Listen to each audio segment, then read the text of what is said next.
Hello दोस्तों, आज का हमारा टॉपिक है साइबर फ्रॉड। बहुत दिन से मैं सोच रहा था कि क्यों ना साइबर फ्रॉड पे एक वीडियो बनाया जाए, क्योंकि बहुत से लोगों को जानकारी तो होती है, पर जो अधूरी जानकारी होती है वो भी कहीं ना कहीं समस्या उत्पन्न करती है। तो आप देखिए, हम सभी लोग जो सुनते हैं, देखते हैं, जानते हैं, पर उसके बाद देखिए बहुत अनुभवी व्यक्ति होने के बाद भी कहीं ना कहीं साइबर ठगों का शिकार हो जाता है। हम अपने मोबाइल फ़ोन में या कहीं काम करते समय या किसी जल्दबाजी में या किसी भी तरह से या बच्चों के द्वारा गलती में कहीं न कहीं ओटीपी शेयर कर देते हैं, या तो किसी लिंक पर क्लिक कर देते हैं, या जिसका हम जानते नहीं हैं, जिसको पहचानते नहीं हैं। कई बार हमारा ट्रू कॉलर ऐप शो कर रहा होता है कि ये फ्रॉड नंबर है, उसके बाद भी हम उस कॉल को अटेंड कर देते हैं। अब उस अटेंड कॉल में आपको पता भी नहीं होता है और कहीं न कहीं आपकी पूरी गोपनीय जानकारी लीक हो जाती है। या फिर कई बार ऐसा होता है कि आपने कोई गलती नहीं की है, किसी तीसरे व्यक्ति की गलती के द्वारा भी आपका खाता शून्य हो सकता है। तो देखें किस तरह से ऐसा हो सकता है। अभी जैसा कि हम लोग जानते हैं कि किसी अनजान व्यक्ति को ओटीपी नहीं बताना है। देखिए, बहुत सिंपल है ये तरीका, जो बैंक बताते हैं और जागरूकता अभियान में जो चलता है कि किसी अनजान व्यक्ति को किसी भी तरह से अपना ओटीपी या पासवर्ड नहीं बताना है। पर मैं आपको एक बात बताना चाहूँगा कि अगर आपने किसी को ओटीपी या पासवर्ड बताया है तो आप बहुत बड़ी गलती कर रहे हैं। और अगर ऐसा नहीं करते हैं तब भी आपके साथ संभावना है कि ऐसा हो सकता है। जैसे देखिए, मान लीजिए कहीं आपका खाता जुड़ा है, मान लीजिए आपका खाता है पंचायत में, जहाँ पर खाते से मतलब है आपकी समग्र आईडी जुड़ी है, आपके आधार कार्ड की डिटेल जुड़ी हुई है, आपके परिचय पत्र की, परिवार की पूरी जानकारी जुड़ी हुई है। अब क्या होता है, मान लीजिए किसी कर्मचारी के द्वारा कोई मिस्टेक हो रही है और उसकी किसी गलती से आपकी जो सार्वजनिक या गोपनीय फाइल थी, जिसमें आपके परिवार की डिटेल है, आपका मोबाइल नंबर है, आपकी जन्म तिथि है, आपके परिवार की पूरी बायोडाटा है, आपकी उम्र है, आपके पिताजी का नाम है, ये लीक हो जाती है। तो वो व्यक्ति क्या करेगा, आपके तक पहुंचेगा या आपके जो सेम ग्रुप के सभी व्यक्तियों तक पहुंचेगा। आपको बताएगा कि मैं पंचायत से बोल रहा हूं, मैं इस योजना में आपको जोड़ना चाहता हूं, या फिर इस योजना का आपको लाभ नहीं मिल पाएगा अगर आप ऐसी जानकारी नहीं देंगे। तो ये जानकारी बताने के बाद आपको व्यक्ति क्या करेगा, भरोसे में लेगा, और भरोसे में लेने के बाद वो सेम वही काम करेगा जो आपने ओटीपी बताकर किया। वो आपके साथ क्या करेगा, ठगी करने का प्रयास करेगा, फ्रॉड करेगा। और एक बार व्यक्ति के साथ फ्रॉड हो जाता है तो आप यकीन मानिए, आप 50 बार प्रयास करेंगे, वो व्यक्ति ना आपका कॉल उठाने वाला है ना आपसे बात करने वाला है। तो भाइयों, वर्तमान में एक नया ट्रेंडिंग टॉपिक चल रहा है जिसके बारे में आपसे कहना चाहूँगा, डिजिटल अरेस्ट। क्या होता है डिजिटल अरेस्ट? डिजिटल अरेस्ट देखिए, आपको कहीं भी कोई भी व्यक्ति अनजान नंबर से कॉल करेगा, अनजान व्यक्ति आपको कॉल करेगा और आपको कहीं न कहीं पुलिस का, कानून का, किसी षड्यंत्र में फंसाने का या फंस जाने का या अरेस्ट हो जाने का डर दिखाएगा। और आपको कहेगा कि आपको इतने पैसे ट्रांजेक्शन करना है, मैं आपकी निगरानी कर रहा हूँ, आपको वीडियो कॉल करना है। तो ऐसे में व्यक्ति क्या करता है, आपकी पूरी जानकारी कलेक्ट करता है और आपको, जहाँ आप डर गए, डरते से ही क्या होता है, व्यक्ति समझ जाता है कि आप पूरी तरह से उसके जाल में फंस चुके हो और वहाँ से उसका आपराधिक षड्यंत्र चालू हो जाता है। तो यहाँ देखिए, सबसे बड़ी चीज़ होती है कि हम आपको ये जानकारी दे रहे हैं, इसका हमारा एक उद्देश्य है। जानकारी देने का उद्देश्य होता है, आरबीआई कहता है जानकार बनिए, सतर्क रहिए। तो यहाँ पर देखिए, जानकारी ही सबसे बड़ा बचाव है। अब कई लोग मानते हैं कि हमको पूरी जानकारी है, तो भैया पूरी जानकारी किसी को भी नहीं होती है। साइबर फ्रॉड से आगे आप नहीं चल सकते हैं। आपको वर्तमान जो ट्रेंड चल रहा है उसकी पूरी जानकारी समय के साथ साथ लेनी पड़ेगी। आप समय से पीछे चढ़ेंगे तो कहीं ना कहीं ठगी की संभावना होती है।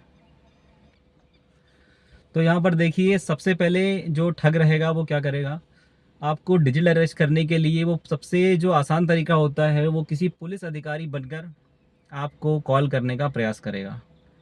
आपको सामान्य फ़ोन कॉल करेगा और आपको बताएगा कि आपका लड़का अरेस्ट हो चुका है, वो कोई महिला संबंधित मामले में गिरफ्तार हो चुका है, या फिर आप मोबाइल पे बहुत ज़्यादा पॉर्न देखते, जो है आपकी इस लिंक जो है वो सरकार ने ट्रेस कर ली है या पुलिस ने ट्रेस कर ली है और आपको इसमें गिरफ्तार किया जाने वाला है, तो आप जल्दी से जल्दी इस खाते में इतने पैसे सेंड कर दीजिए या फिर फलाने थाने में इतने पैसे लेकर आ जाइए।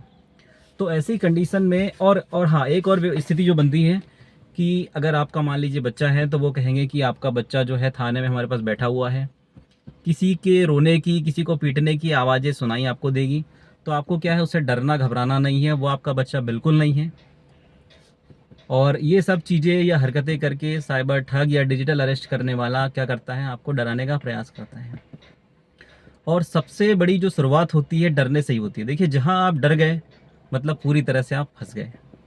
तो यहाँ आपको करना क्या है, सबसे पहले उस कॉल को डिस्कनेक्ट करना है और अपने आप में श्योर करना है, बेफिक्र होना है, निश्चिंत होना है कि ऐसी कोई भी घटना आपके साथ नहीं हुई है। ठीक है।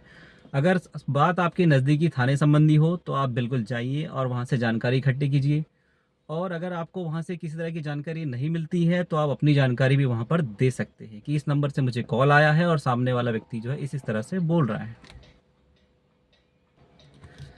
आप अपने किसी कानून के जानकार व्यक्ति से बात कर सकते हैं। फ़िशिंग शब्द सभी लोगों ने बहुत बार सुना होगा।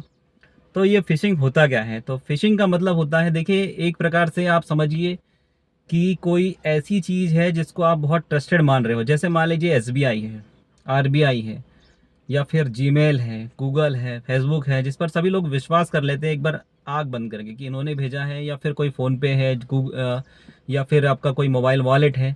तो यहाँ पर क्या होता है कि जो स्कैमर या फ्रॉड करने वाला होता है, इन कंपनियों के नाम से भी आपको मेल कर सकता है और आपको क्या लगेगा कि ये है जो है एक तरह से ट्रस्टेड है, पर ये ट्रस्टेड नहीं होता है।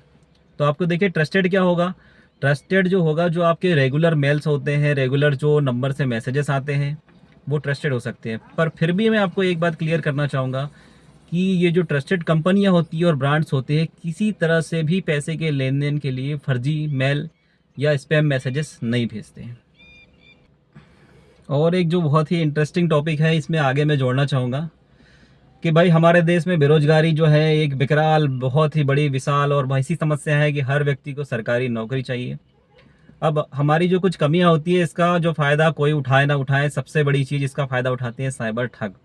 तो वो क्या करते हैं, वो आपको नौकरी का झांसा देंगे, आपको जालसाजी में फंसाएंगे, आपको फर्जी ज्वाइनिंग लेटर तक अलॉट कर देंगे और आपसे क्या करेंगे, साइबर ठगी करेंगे, फ्रॉड करेंगे।